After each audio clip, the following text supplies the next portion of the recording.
Welcome to the Salmon Runs YouTube. Enjoy the video. In this video, I will explain how to change a Ford Fiesta wheel bearing.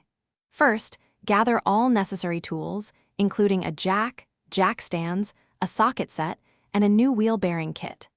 Safety is paramount, so ensure your vehicle is securely lifted and supported on jack stands before proceeding.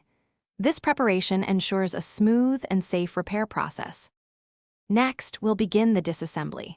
Start by safely removing the wheel, then detach the brake caliper and rotor, securing the caliper to avoid damage. Carefully disconnect the ABS sensor and any wiring that might interfere. Finally, loosen and remove the large hub nut, then separate the hub assembly from the steering knuckle. This step requires some force and patience. Now, let's install the new wheel bearing. First, thoroughly clean the steering knuckle to ensure a proper fit. Using a specialized press tool, carefully press the new wheel bearing into the knuckle until it's fully seated.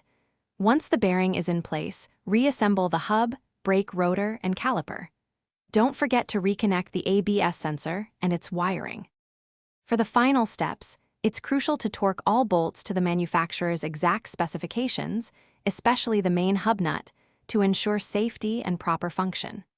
Reinstall the wheel, then carefully lower your vehicle from the jack stands. Take it for a short road test to confirm everything feels right and there are no unusual noises. Remember to check the description for a link to the new Kindle Paperwhite and other great deals. Your new wheel bearing should now provide a smooth ride. Thanks for watching. Consider subscribing if we helped you.